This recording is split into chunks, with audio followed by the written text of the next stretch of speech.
On va aller sur du concret. On va arrêter la petite poloche parce que le concret, c'est quoi ? Le concret, c'est que vous avez des élus aujourd'hui ou d'anciens élus qui sont en train de mettre la pression pour qu'il y ait un gouvernement Nouveau Front Populaire. Or, certes, le Nouveau Front Populaire est d'une courte tête à l'Assemblée nationale, mais n'a absolument pas une majorité qui lui permette à lui seul, ce Nouveau Front Populaire, pardonnez-moi, de gouverner. Donc, vous avez par exemple Adrien Quatennens qui hier se posait la question, et si on se lançait dans une grande marche vers Matignon, qu'est-ce que ça veut dire, tiens ça ? Avant qu'on écoute Marine Le Pen qui considère que c'est un nouveau Capitole, version française, je voudrais qu'on écoute Gérald Darmanin parce que vous en avez parlé ce matin, il est très clair lui. Marine Tondelier, Sandrine Rousseau, c'est non merci. C'est non merci. C'était ce matin sur Europe 1 et CNews. Je suis député, je ne voterai pas un seul texte du Nouveau Front Populaire. Je serai sans doute le premier signataire d'une motion de censure si la France Insoumise était en responsabilité, mais pas que la France Insoumise.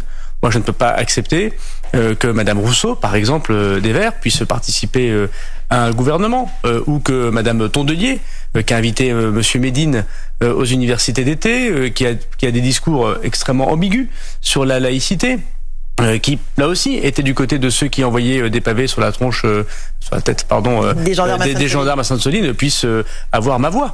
Alors il y aura peut-être des discussions au sein de ce qui était hier la majorité, mais moi je ne voterai en rien un texte qui vient de cette gauche-là, et je censurerai immédiatement des personnes, des gouvernements qui viendraient de cette gauche. Ça s'appelle une colonne vertébrale. Ça s'appelle des convictions politiques. Voilà, c'est pas un voilier. Oui, il ne fluctue pas. Vous allez pouvoir réagir. Oui, on va parler de la colonne vertébrale de Gérald Darmanin. Ça s'appelle une colonne vertébrale. Ce sont les mêmes. Ni LFI, ni RN. Ensuite, il le dit. Ce sont les mêmes qui ont participé. En même temps, calmez-vous. Raphaël d'abord. Ce sont les mêmes qui ont participé justement en constituant ce front républicain à permettre l'élection d'un certain nombre de députés, qu'ils soient LFI, mais de ce nouveau front populaire, qui aujourd'hui, bien évidemment... Darmanin, il a dit ni LFI ni RN, c'est clair, voilà. Mais d'accord, mais en fait, il n'a pas dit ça. Il faisait partie d'une majorité présidentielle. Ils sont divisés. Donc après, vous pouvez dire ce que vous voulez, factuellement, depuis 2 semaines, vous avez Gérald Darmanin qui était très clair, c'est-à-dire qui disait ni LFI ni RN. Factuellement, il a profité du désistement d'un candidat LFI qui s'est désisté en sa faveur. Aux Insoumis. Et je crois pas qu'il se soit bouché le nez. Bien aidé. Bon, en tous les cas, aujourd'hui, il ne veut pas être dans un gouvernement avec Sandrine Rousseau et Madame Tondelier. Ils ont créé un Frankenstein. Ça arrive, c'est toute l'histoire de l'apprenti sorcier qui aujourd'hui leur échappe. Ouais. Ils ont créé ce Front populaire, ce Front républicain. Ils se sont dit d'abord on se débarrasse du RN, premier temps, puis ensuite ça va être simple, on va se débarrasser du nouveau Front populaire. Sauf que non. Et à la fin, il restera que... Ils imaginaient ça sans doute. Non, ça fonctionne pas comme ça. Si aujourd'hui le nouveau Front populaire revendique sa victoire, ou en tout cas ce conglomérat dit, ce qui est vrai, arithmétiquement, nous sommes les premiers, c'est pas vrai de la France Insoumise. La France Insoumise, elle a installé un récit disant qu'elle a gagné. Elle a pas du tout gagné. La France Insoumise, elle a même régressé. Mais même pas le nouveau Front populaire. Certes, ils arrivent en tête, mais ils n'ont rien gagné. Ils n'ont pas de majorité pour gouverner. Arrêtons de dire ils ont gagné. Ils ont accepté de s'allier avec ce groupe, et ce Front républicain, aujourd'hui, est un Frankenstein qui leur échappe. Et dire que Gérald Darmanin, aujourd'hui, est contre, je l'ai jamais entendu dire non, je veux pas de vos voix, non, vraiment, là, c'est pas possible. Ne vous désistez pas pour moi. Attendez, pardonnez, il y a une différence entre être contre des responsables politiques, mais les Français, après, ils font ce qu'ils veulent, ils votent pour qui ils veulent. Vous pensez qu'il s'est désisté parce qu'il n'y avait pas d'accord mutuel ? Si vous souhaitez réagir, s'il vous plaît, au 01 80 20 39 21, prenez votre téléphone, appelez-nous. Alors ça, c'est peut-être les vacances en ce moment, mais nous, on a besoin de vous entendre. On entend trop de politique, on n'entend pas assez de Français. Raphaël Steinville, qu'est-ce que vous en pensez ? Je pense que plus les jours avancent, plus la perspective d'un brouillard qui pourrait disparaître, cette perspective s'éloigne chaque jour davantage. On le voit, quels que soient les commentaires, quels que soient les scénarios qu'on envisage, à chaque fois, on bute sur la même chose, c'est que cette majorité relative, si jamais elle pouvait se constituer, se heurterait à un front qui s'opposerait et qui aurait l'arme nucléaire avec cette motion de censure qui pourrait être adoptée par les uns ou les autres. Je pense que ça fatigue tout le monde. Ils ont besoin de calme, d'apaisement, d'avancer. On est bien d'accord, Elliot. sont inquiets. On est bien d'accord, mais il y a cette après 22h, ils sont au centime près. Ils en ont marre d'entendre tous ces politiques faire des négociations. Ils sont allés 3 fois dans les urnes pour voter. Ils ont 3 fois exprimé un vote assez clair. Maintenant, ils avancent. Il faut trouver rapidement une solution. Et la solution pour éviter que ça soit l'instabilité, elle est simple. C'est Renaissance avec les Républicains, sans que le Rassemblement national y ait de motion de censure. Bah tiens. Non mais oui, sauf que vous l'expliquez en 3 minutes, Gauthier Lebret, en 10 secondes, Elliot, c'est fait. Même cette solution, c'est-à-dire effectivement sur la table, elle est envisageable, mais voyez qu'un certain nombre de responsables, à commencer par Laurent Wauquiez et Bruno Retailleau, les deux prônent toujours l'indépendance des Républicains. Pourquoi aujourd'hui accepteraient-ils de former une coalition avec Renaissance lorsqu'ils ont bien compris que aujourd'hui c'était un bateau ivre, un paquebot qui était sur le point de son... Dernière info, Emmanuel Macron s'exprimera sur la dissolution en fin de journée dans une lettre dans la presse régionale. C'est vrai qu'il était porté disparu, moi je m'inquiétais. Ça fait quelques jours, je ne savais pas. Le président le plus bavard de la 5e République était muet depuis une semaine. Incroyable. Même 2 parce qu'il n'a pas parlé pendant l'entre-deux tours. Avançons, dans cette première partie, je veux qu'on parle de cet appel à marcher en direction de Matignon. C'est comme sa deuxième lettre. Bah oui, mais bon, il écrit bien. Beaucoup. Et il écrit bien. Lancé par un indésirable du nouveau Front Populaire et bras droit de Jean-Luc Mélenchon, j'ai nommé Adrien Quatennens, la gauche qui met la pression sur le président de la République. C'est fasciste. Gare au choix du prochain Premier ministre. Marine Le Pen a réagi. Selon elle, la gauche tient son nouveau Capitole. Alors, je le dis aux auditeurs, en fait, le Capitole, c'est le 6 juin 2021, il faut le rappeler. Aux États-Unis, vous avez des émeutiers pro-Trump qui contestaient les résultats des présidentielles américaines. Et vous avez 800 personnes qui sont rentrées dans le plus grand siège, l'institution, le symbole de la démocratie américaine. Il y a eu des morts pendant ce mouvement. On écoute Marine Le Pen et ensuite vous allez encore prendre la parole, Gauthier Lebret. Ah bah monsieur Macron, il est en train de trouver les arguments pour justifier d'assumer le comportement de ceux qu'il a fait élire, c'est-à-dire ceux du nouveau Front Populaire qui aujourd'hui ont quasiment des attitudes factieuses puisqu'ils appellent à prendre de force. C'est ce que nous avons cru comprendre. Matignon, hier c'était l'Assemblée nationale, c'est leur assaut du Capitole à eux. Bon, eh bien, c'est Emmanuel Macron qui politiquement doit assumer cela, car c'est lui qui les a fait élire. Et qu'est-ce qu'il peut dire dans cette lettre ? Est-ce qu'il va parler de cet assaut du Capitole bis pour Emmanuel Macron dans la presse quotidienne régionale, Gauthier Lebret ? Qu'est-ce qu'il peut dire ? Je suis bien curieux de la lire. Parce que ça paraît tellement... EDL, vous les avez déjà. Les Français ont parlé. Ah oui, il y a la clarification. Il faut du calme et de l'apaisement.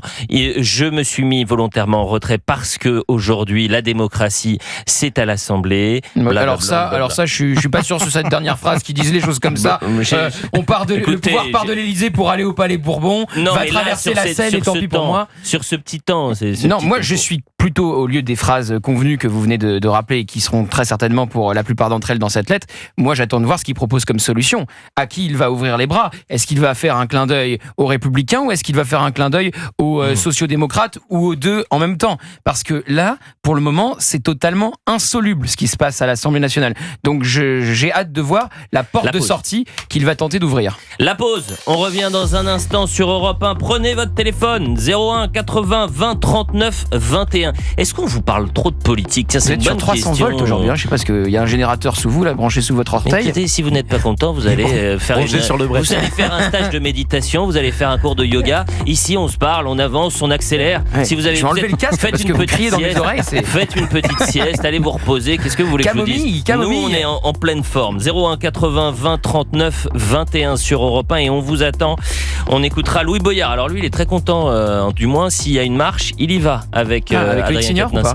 Peut-être avec Loïc Signor, peut-être également avec Raphaël Arnaud. Ils vont peut-être se donner quelques conseils. Manuel Bompard a dit qu'on n'avait pas vu le point d'interrogation. Oui, c'est le net Cléopâtre, le point d'interrogation. Allez, à tout de suite sur Europe 1. Tout dépend de lui. 16h-18h, Elliot Deval sur Europe 1.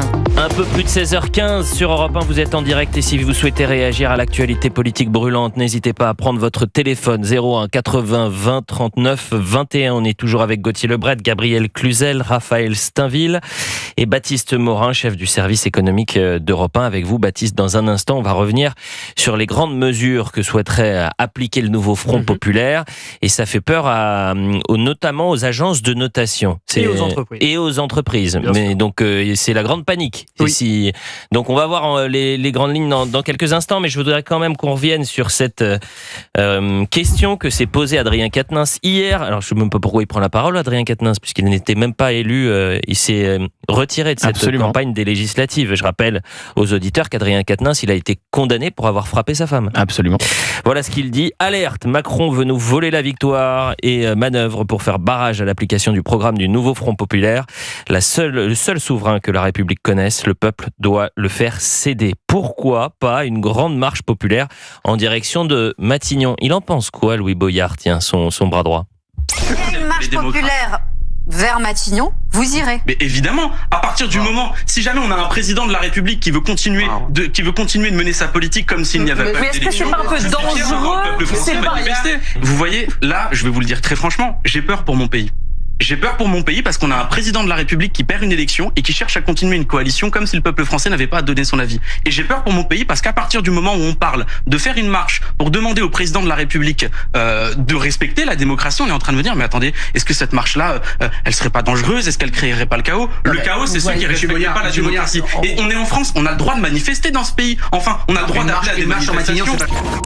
On est en direct avec Jean. Cher Jean, bonjour. Oui, bonjour Elliot, ça fait plaisir de passer à votre radio et puis j'avoue que CNews et Europe 1 sont des chaînes où c'est un peu une petite bouffée d'oxygène dans ce monde de brut et c'est gentil ça, Jean. Et de monopensée, on va dire. Et vous nous appelez d'où, cher Jean? Moi, je vous appelle d'Auvergne, je suis entre l'Auvergne et le Pays Basque, voilà. Ah bon. Et je suis un Français de base, comme diraient les macronistes. Ça faisait plus de 30 ans que j'avais pas milité et j'ai fait campagne pour le Rassemblement national. Voilà, donc. Bon, et si vous nous appelez, vous souhaitez, j'imagine, réagir à cette question que se posait hier Adrien Quatennens de faire une grande marche en direction de Matignon. Ça vous choque, ça? Ça me choque néanmoins. Je pense que oui, c'est choquant en fait. Malgré tout, moi, ce que je voulais mettre en garde, c'est à force de voler les élections et la démocratie, parce qu'en fait, je pense que je fais partie des plus de 10 millions d'électeurs qui ont le sentiment de s'être fait voler cette élection. On se retrouve à une situation catastrophique et on va vers des années très dures. Ce que je veux mettre en garde, c'est à force de voler ces élections et en fait ça les fait rire, mais à un moment je pense qu'avec les mouvements sociaux qui se préparent, parce qu'il va y en avoir des gilets jaunes, ça va être des gilets jaunes puissance 10, je pense que à force de voler les gens par les urnes, ça va se passer dans la rue et mine de rien, le peuple est en colère. Et il va falloir qu'ils aient bien conscience qu'à un moment, ça va pas passer. Il y aura vraiment des vraies violences de rue, quoi. Il faut pas les souhaiter déjà. Et non, mais Jean, pardonnez-moi, mais le peuple a parlé. Qu'est-ce que vous voulez que je dise? Les urnes ont parlé. On a les députés qu'on mérite. Louis Boyard qui se dit, s'il y a une marche en direction de Matignon, moi j'y vais. Louis Boyard, il a été élu, réélu. Donc voilà, c'est la démocratie. Chacun vote en son âme et conscience. Mais je comprends. Mais je comprends ce que veut dire cet auditeur, c'est que de se faire piquer les élections. Il parle des gilets jaunes et je crois que vous savez cet épisode, on a vite refermé la porte et c'était peut-être cet épisode qui a été la jonction entre deux colères, même si au bout d'un moment il a été vraiment préempté par l'extrême gauche, mais entre une colère de droite et une colère de gauche avec tous ceux qui avaient l'impression de ne pas être écoutés dans ce pays. Et le moins que l'on puisse dire, c'est que personne n'y a réellement répondu. Il y a eu ces grands débats avec ces cahiers de doléances. Là, vous vous souvenez, on les a tous mis à la poubelle et on a jeté la corbeille. Et c'est vrai qu'il faut avoir de la mémoire en politique. Ça n'empêche pas d'être absolument choqué par cette initiative du nouveau front, enfin de la France insoumise, d'imaginer de faire cette marche. Vous savez pourquoi je trouve ça hyper choquant? C'est que si c'était la droite qui avait initié cette manifestation, mais immédiatement on aurait parlé de 6 février 34, de marche sur Rome, de Mussolini, de tout ce que vous voulez. Et là, ça passe crème. Ça passe crème. La preuve, c'est que Louis Boyard dit, écoutez, moi je participerai. Donc on voit vraiment le 2 poids 2 mesures entre les deux mouvements. Vous avez, Gabriel, une expression que vous utilisez souvent et qui m'avait marqué sur les manifestations qui se passent toujours dans le calme, c'est la France bien élevée. Absolument. C'est cette France qui souffre en silence, qui peut se mobiliser. Exemple, la grande marche contre l'antisémitisme, mais il n'y a pas eu une casse. Il n'y a pas eu un problème. J'ai vu des haies d'honneur pour les forces de l'ordre. En fait, c'est un autre monde. Et c'est cette France bien élevée qu'on peut entendre régulièrement sur les ondes d'Europe 1. Et cher Jean, d'ailleurs, bonne nouvelle, les chiffres d'audience de la radio, je ne sais pas si vous les avez vus, ils ont été publiés aujourd'hui par Médiamétrie. La famille Europe 1 n'en finit pas de s'agrandir, puisque nous sommes très heureux de souhaiter la bienvenue auprès de 400 000 nouveaux auditeurs gagnés en un an.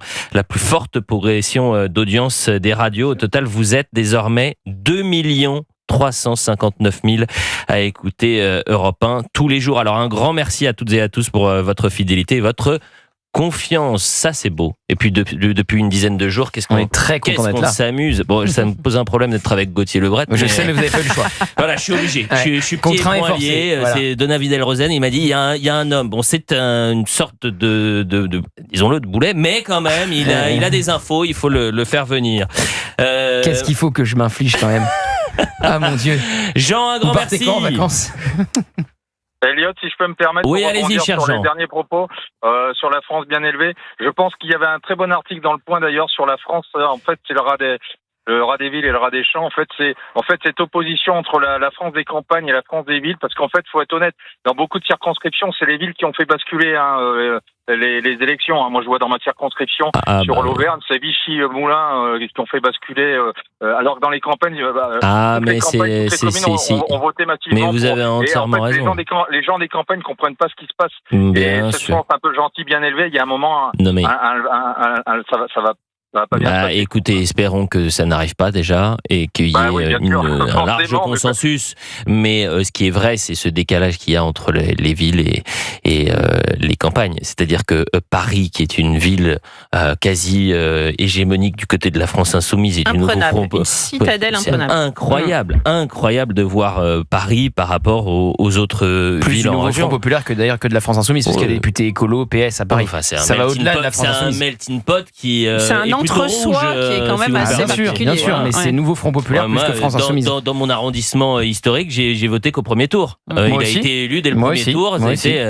Voilà, alors que, justement, et là on y vient et ça devient intéressant. Un grand merci, cher Jean, on pense fort à vous. Oui, merci encore. N'hésitez pas à appeler avant vendredi, parce qu'après vendredi, c'est fini. Félicitations à l'ancien de C12, Guillaume Bigot, qui a été élu de peu, mais qui est passé à Belfort.